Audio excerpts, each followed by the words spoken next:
Dragon fruit കൊണ്ടൊരു milk shake ഉണ്ടാക്കിയാലോ? അതിനായിട്ട് ഒരു ഡ്രാഗൺ ഫ്രൂട്ട് എടുത്തിട്ടുണ്ട്. പിന്നെ നമുക്ക് പഴം വേണം, മധുരത്തിന് ആവശ്യമായ പഞ്ചസാര, പിന്നെ 1/2 ലിറ്റർ പാലും കൂടി എടുത്തിട്ടുണ്ട്. ഈ പാല് തിളപ്പിച്ച് ഫ്രീസറിൽ വെച്ച് നന്നായി തണുപ്പിച്ച ശേഷമാണ് ഷേക്ക് അടിക്കാൻ എടുക്കുന്നത്.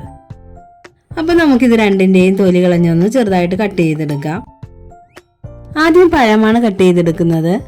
ഞാൻ 3 ഞാലിപ്പൂവൻ പഴം എടുത്തിട്ടുള്ളത്. അതിൽ നിന്ന് ഒരു ചെറിയ പീസ് ഡെക്കറേറ്റ് ചെയ്യാനായി മാറ്റി വയ്ക്കുന്നുണ്ട്. ഇനി ഡ്രാഗൺ ഫ്രൂട്ടും കൂടി കട്ട് ചെയ്തെടുക്കാം.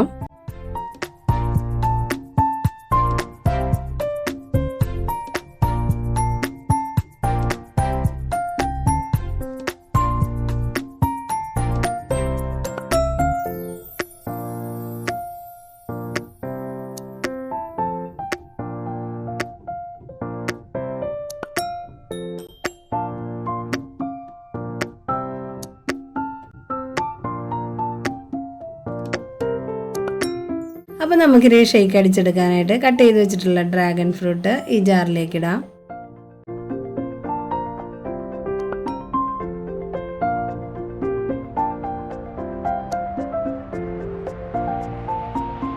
കട്ട് ചെയ്ത് വെച്ചിട്ടുള്ള പഴം ചേർക്കാം. ഇനി മധുരത്തിന് ആവശ്യമായ പഞ്ചസാര ചേർക്കാം.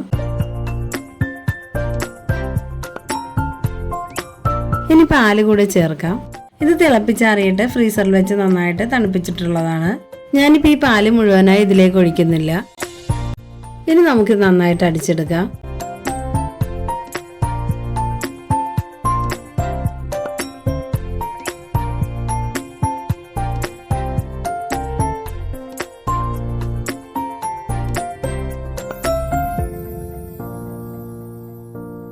ഫ്രൂട്ട്സ് ഒക്കെ നന്നായിട്ട് അടിഞ്ഞു എന്ന് നോക്കിയ ശേഷം നേരത്തെ മാറ്റി വെച്ചിട്ടുള്ള പാല് ചേർത്ത് കൊടുക്കാം.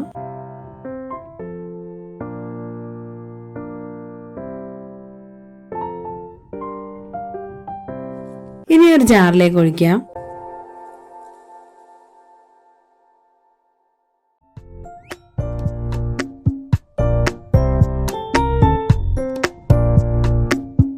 ഇനി ഇതിന് മുകളിലായിട്ട് കുറച്ച് ഐസ്ക്രീം ഇട്ട് കൊടുക്കാം.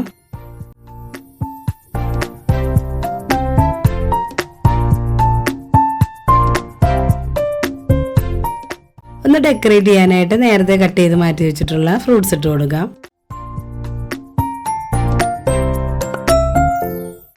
അപ്പോൾ ഡ്രാഗൺ ഫ്രൂട്ട് കൊണ്ടുള്ള സ്പെഷ്യൽ മിൽക്ക് ഷേക്ക് ഇവിടെ റെഡി ആയിട്ടുണ്ട്.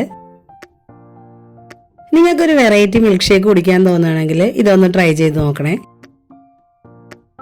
പിന്നെ ഡ്രാഗൺ ഫ്രൂട്ടായിട്ട് കഴിക്കാൻ ഇഷ്ടമില്ലാത്ത കുട്ടികൾക്ക് ഈ ഷേക്ക് കുറച്ച് ഐസ്ക്രീമൊക്കെ ഇട്ടൊന്ന് ഉണ്ടാക്കി കൊടുക്കുക. എന്തായാലും അവർക്ക് ഒരുപാട് ഇഷ്ടപ്പെടും. അപ്പോൾ മറക്കാതെ ഈ വീഡിയോ ലൈക്ക് ചെയ്യാനും നിങ്ങളുടെ ഫ്രണ്ട്സ് ആൻഡ് ഫാമിലിക്കായി ഇത് ഷെയർ ചെയ്യാനും ചാനൽ ഇതുവരെ സബ്സ്ക്രൈബ് ചെയ്തിട്ടില്ലെങ്കിൽ സബ്സ്ക്രൈബ് ചെയ്യാനും മറക്കല്ലേ. അടുത്തൊരു റെസിപ്പിയുമായി കാണാം. Thanks for watching.